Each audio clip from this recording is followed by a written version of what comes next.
예, 찬양을 들으면서 너무 은혜가 됐어요. 찬양을 들으면서 이런 생각이 들었습니다. 남성은 필요 없고 우리 여성 중창단 하나 생겼으면 좋겠다. 이런 만한 은혜가 되든지요. 다시 한번 우리에게 은혜를 베풀어 주신 하나님께 감사의 박수 한번 올려드릴까요? 감사합니다. 세상은 우리의 가치를 보이는 결과로 판단합니다. 세상은 그들의 잣대에 맞추어 우리를 평가하지요. 우리는 세상에서 성공하면 잘 나가고 괜찮은 인생으로 생각하고, 또 평범하거나 그저 그런 일을 하고 살면 마치 부족한 인생처럼 평가받는 시대를 살아가고 있습니다. 그래서 세상에 속한 자들은 지금 어떻게 살고 있습니까? 어떻게 해서든지 성공하기 위해서 발버둥을 칩니다. 어떻게 해서든지 남보다 더 잘 살기 위해서 애를 쓰지요. 자신의 생각, 지식, 관계, 배경, 모든 것을 다 동원해서 고군분투하면서 성공적인 인생을 살기 위해서 발버둥을 치고 있습니다. 하지만 여러분, 성경은 우리의 가치를 어떻게 말씀하고 있습니까? 성경은 보이는 대로의 가치를 평가하는 것이 아니라 그 안에 누가 함께 하느냐에 따라서 가치를 평가합니다. 우리 안에 살아계신 하나님이 함께 하시면 하나님은 하나님께 선택받은 자녀로서의 가치로 평가를 받고, 또 우리 안에 하나님이 아니라 세상 가운데 썩어질 그런 우상을 품고 있으면 성경은 우리를 멸망의 자녀로 평가하고 있다라는 것이죠. 사랑하는 성도 여러분, 여러분은 누구의 자녀입니까? 하나님의 자녀이십니까? 아멘.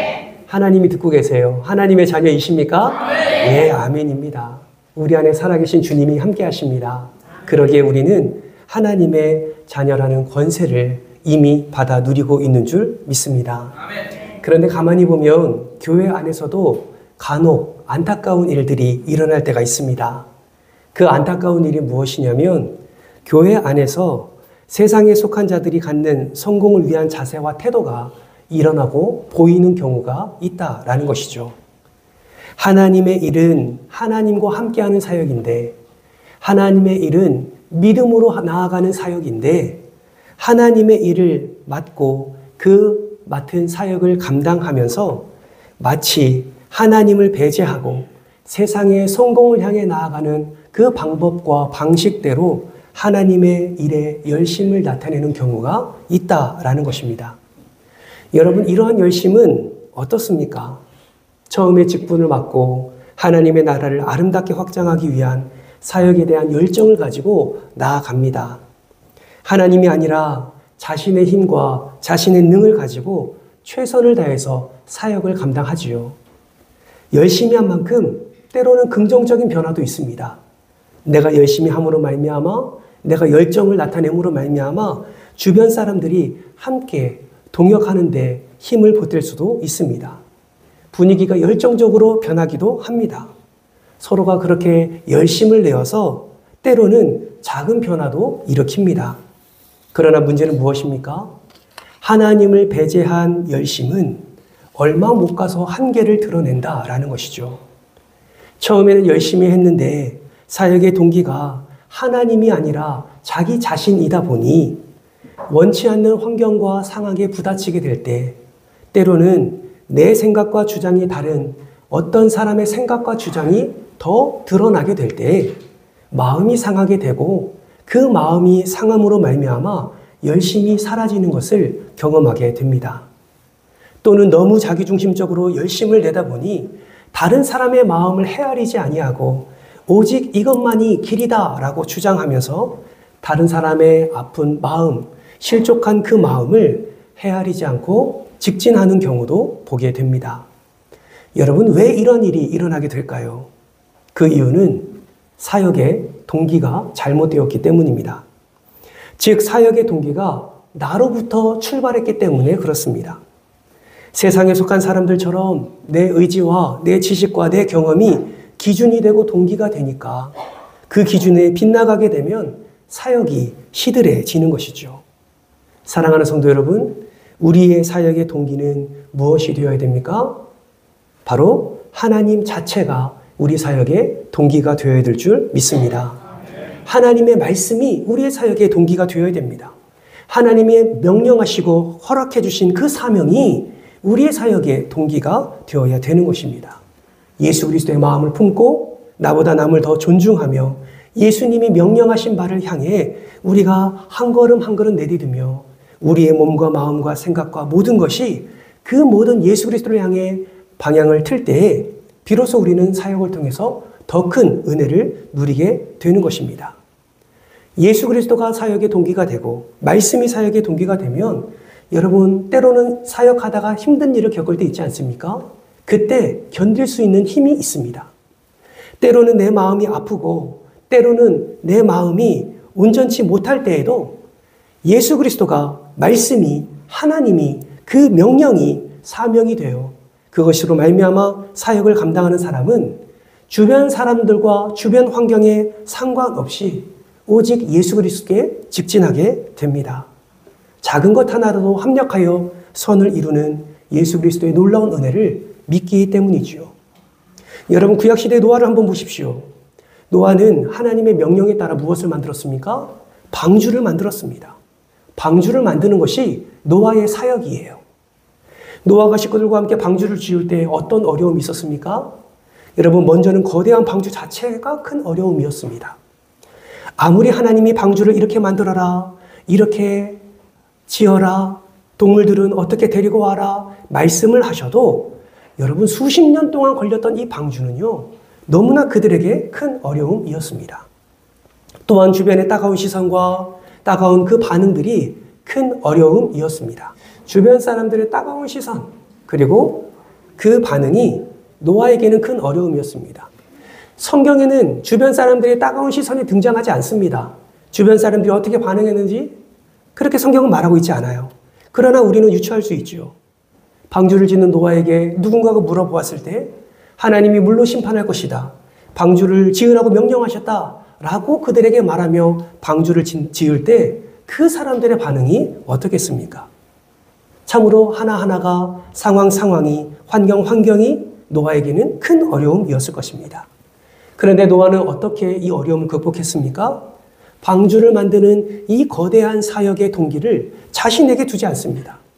전능하신 하나님께 방주의 동기를 두고 그 사역을 감당해왔다라는 것이죠. 만약에 자신의 의지가 동기였다면 여러분 아무리 인내심이 강한다 한들 몇십 년 동안 방주를 짓는 그 일에 온 인생을 바치겠습니까? 아무리 자기가 다른 사람의 말에 흔들리지 않는다 그런 사람이라 한들 수많은 사람들이 그 상황 가운데서 자신을 비아냥거리고 욕하는 상황 가운데 감정이 무너질 수밖에 없는 것입니다. 자신의 열심으로 그 사역을 감당했다면 그는 결국 무너지게 되고 방주는 지어지지 않았을 것입니다. 그런데 하나님께 동기를 두니까 노아는 어떠한 결과를 맺었습니까? 노아와 모든 가족들은 물로 심판하시는 하나님의 심판 가운데 단 한 사람도 멸망당하지 아니하고 구원의 은혜를 누리게 되었습니다. 사랑하는 성도 여러분, 우리는 이 노아의 이야기를 통해서 무엇을 알 수 있습니까? 우리는 예수 그리스도로부터 사명을 받은 사명자이고 이 사명을 이루기 위해 사역을 감당하는 자들인데 중요한 것은 반드시 사역의 동기가 예수 그리스도여야 된다라는 사실을 지금 말하고 있는 것입니다. 그렇다면 여러분, 우리의 모든 사역의 동기가 예수 그리스도이기 때문에 우리는 이 예수 그리스도께 더 집중하기 위해서 우리는 무엇을 해야 될까요? 그것이 바로 예배입니다. 왜 예배에 더 집중해야 됩니까? 예배를 통해서 예수를 더 깊이 알 수 있기 때문입니다. 예배를 통해서 예수의 마음을 알 수 있습니다. 예배를 통해서 예수님의 명령을 알 수 있습니다.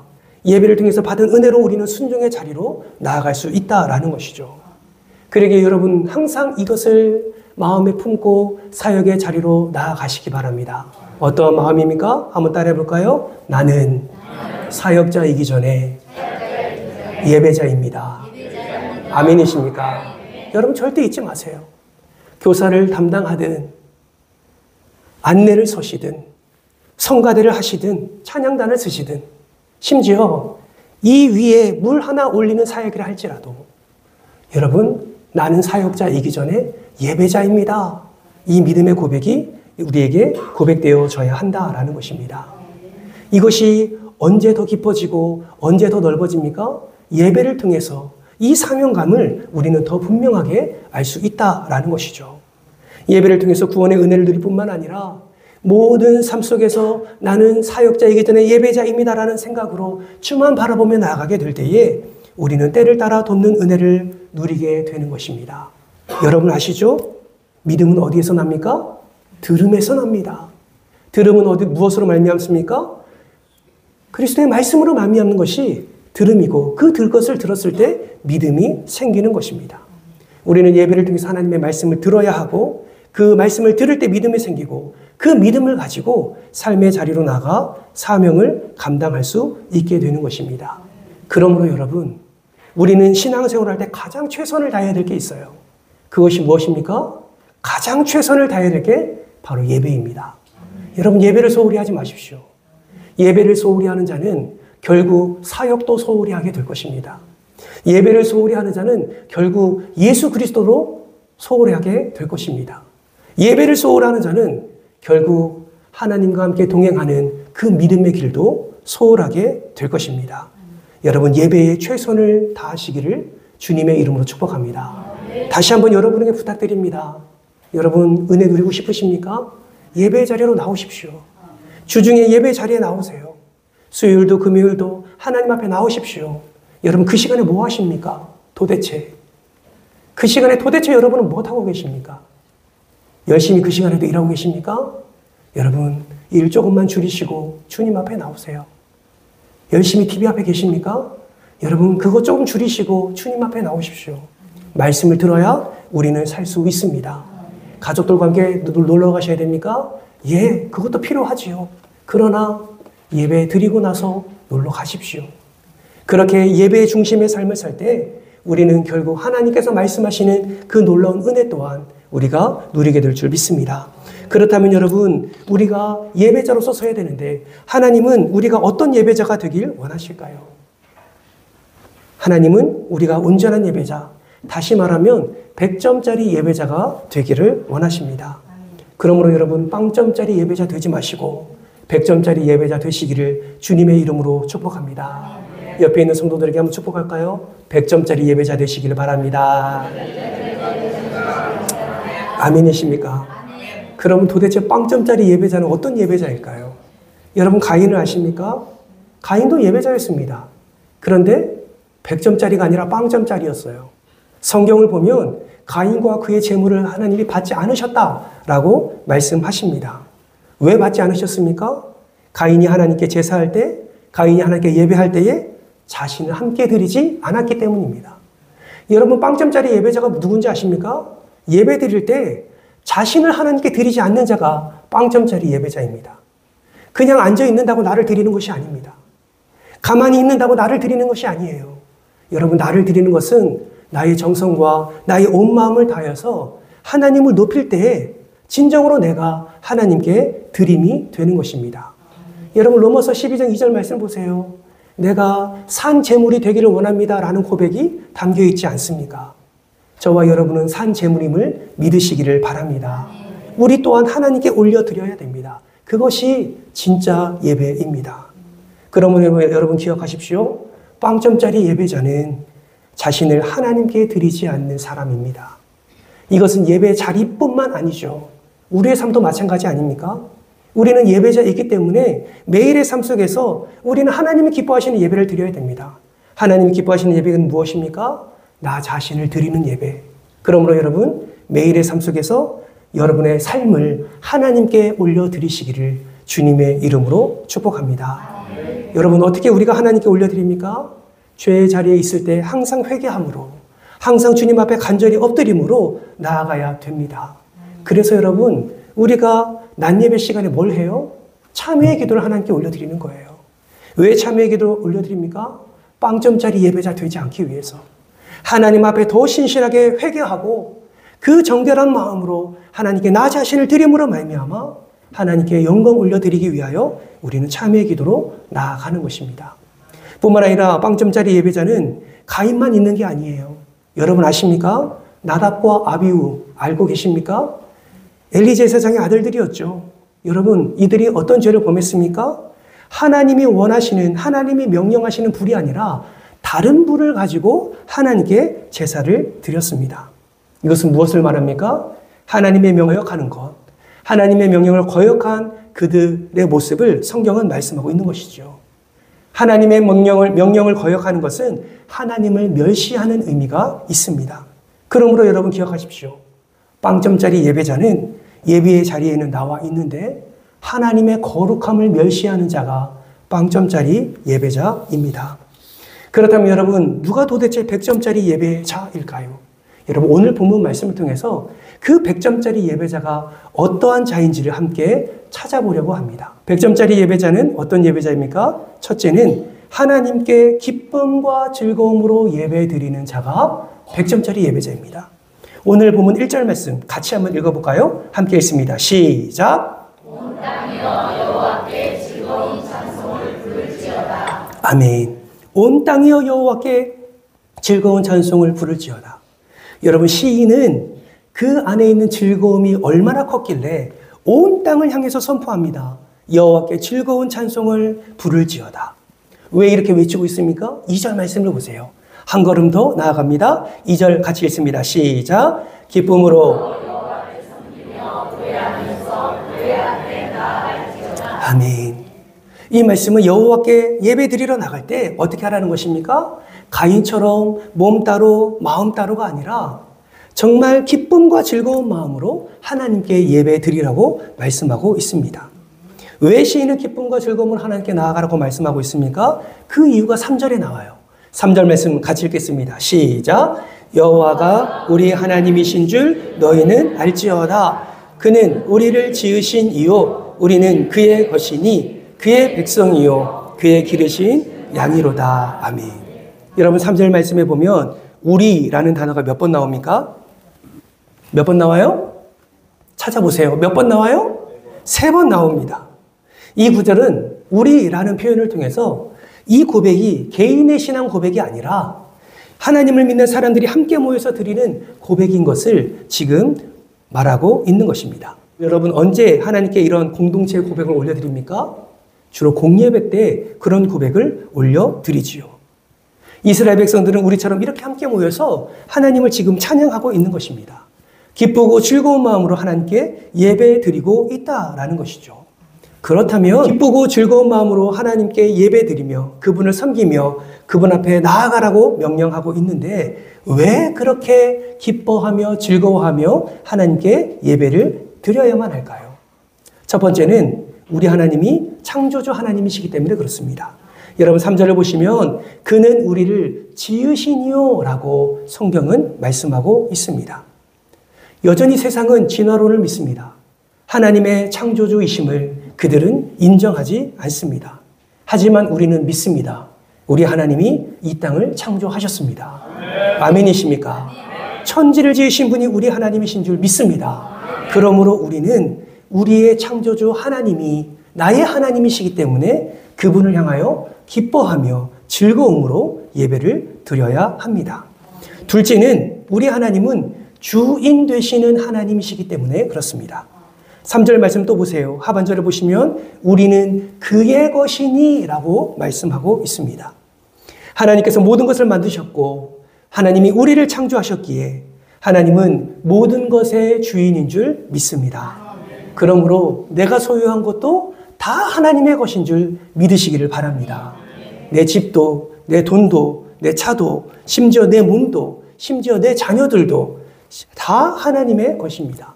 그러므로 여러분, 우리가 이 땅을 살아가면서 하나님의 것을 우리에게 잠시 맡겨주셨는데 우리는 그것을 가지고 어떻게 살아가야 됩니까? 내 마음대로 사용하는 것이 아니라 하나님의 뜻대로 내 삶을 살아가야 된다라는 것이죠.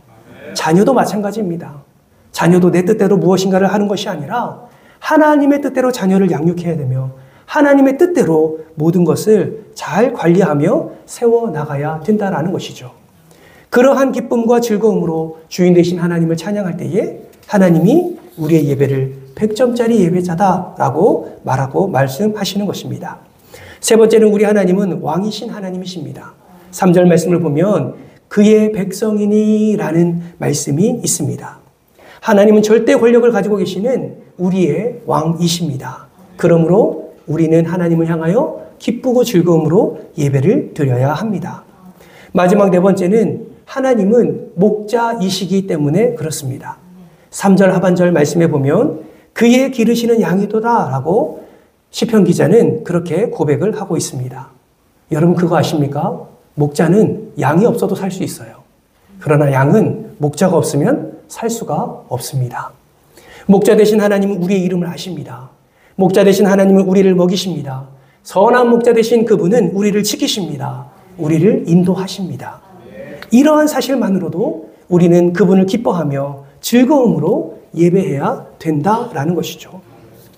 사랑하는 성도 여러분, 사무엘상 2장 30절 말씀을 같이 한번 읽어볼까요? 함께 읽겠습니다. 시작! 나를 존중히 여기는 자를 내가 존중히 여기고 나를 멸시하는 자를 내가 경멸하리라. 아멘.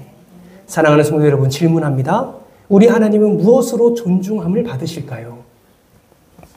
무엇으로 존중함을 받으실까요? 그것이 바로 예배입니다. 다시 말하면 예배를 온전히 드리지 못하면 우리 하나님을 무엇하는 거예요? 경멸하는 것입니다. 사랑하는 성도 여러분, 선한 목자이신 우리 주님, 나의 왕 되시고 주인 되신 우리 주님을 존중하시기를 주님의 이름으로 축복합니다. 하나님은 지금도 우리에게 요구하십니다. 이제 너희들이 나 좀 존중해 줄래? 이제 너희들이 그 기쁨과 즐거움으로 그 감사와 찬송으로 이제 나 좀 인정해 줄래? 하나님은 지금도 우리에게 요구하고 계십니다. 이러한 하나님의 요구에 오늘 이 시간 누가 반응하시겠습니까? 이러한 하나님의 요청에 주님, 내가 여기 있습니다. 이사야 선지자처럼 누가 두 손을 번쩍 들고 주님을 환영하시겠습니까? 사랑하는 성도 여러분, 저와 여러분이 그러한 자가 되기를 주님의 이름으로 축복합니다. 말씀을 정리합니다. 어떤 사람이 미국을 여행하다가 주일이 되었습니다. 이 사람은 크리스천이라서 교회를 찾고 있었어요. 마침 눈앞에 교통순경이 있어서 그분에게 묻습니다. 역 근처에 예배드릴 만한 곳이 어디 있을까요? 알고 계시면 좀 알려주세요. 그러자 그 교통순경이 가까이 있는 교회가 아니라 저기 멀리 있는 교회를 가리키면서 저기 가서 예배드리십시오. 그렇게 이야기를 하더랍니다. 이 사람이 궁금해서 다시 묻습니다. 아니 여기 가까이에도 교회가 있는 것 같은데 왜 저기 멀리를 가르치면서 예배를 드리라고 하세요? 라고 묻습니다. 그때 교통순경이 이렇게 대답했다고 합니다.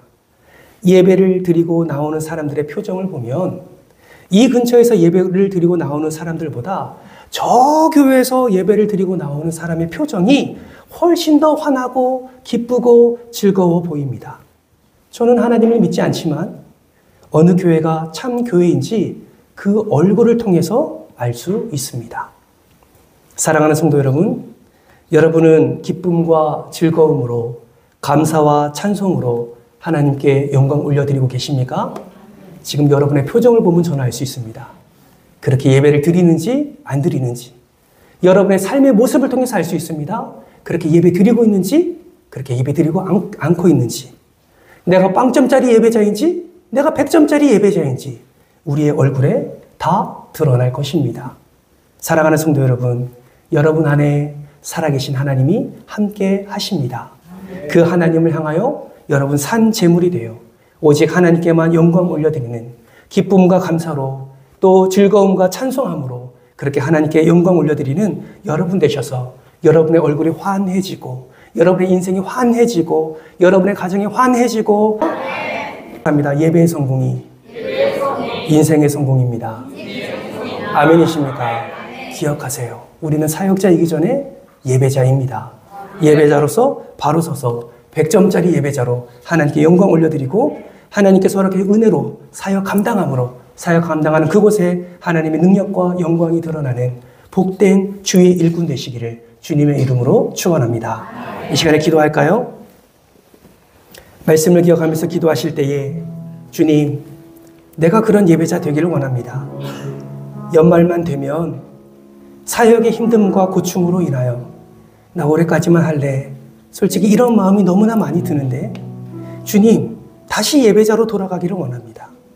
사역자이기 전에 예배를 드리라고 우리를 부르셨고 예배자로 우리를 세우셨는데 하나님, 내가 예배자로 서지 못하고 있다면 긍휼히 여겨 주옵소서.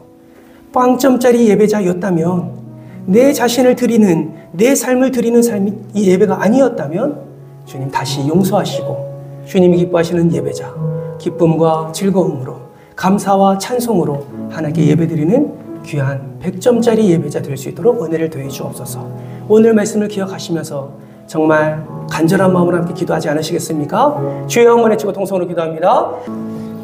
하나님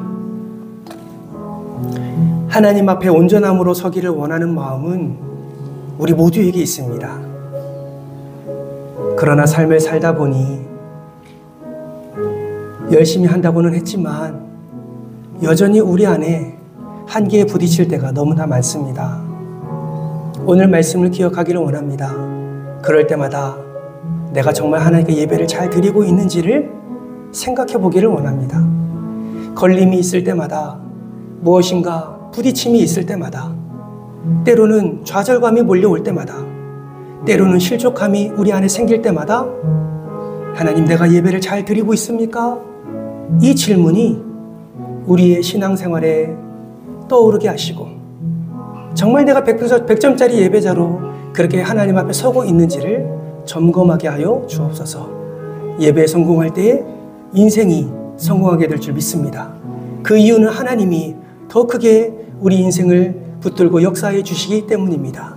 예배에 성공하여 우리 모든 성도가 인생의 성공자가 될 수 있도록 도와주시고, 예배에 성공하고 사역에도 성공하여 하나님께서 예비하신 놀라운 은혜들을 충만히 누리는 우리 모두가 되게 하여 주시옵소서. 감사를 드리오며 사랑이 많으신 예수님의 이름으로 기도드리옵나이다. 아멘. 지금은 우리 주 예수 그리스도의 은혜와 하나님 아버지의 그 크신 사랑과 성령 하나님의 감화, 감동, 내주, 교통, 역사하심의 은혜가 사역자이기 전에 하나님이 기뻐하시는 100점짜리 예배자 되어 받은 은혜로 모든 사역을 기쁨과 즐거움으로 감사와 찬송으로 감당하여 하나님 나라의 확장에 힘쓰기를 결단하는 모든 성도들 머리머리 위에, 특히 우리 드보라 여전도회 위에, 우리 은총교회 위에 이제로부터 영원토록 함께 있을지어다. 아멘. 주여 마음으로 축복하여 주옵소서. 축복하여 주시옵소서. 은혜를 더하여 주시옵소서. 역사해 주시옵소서.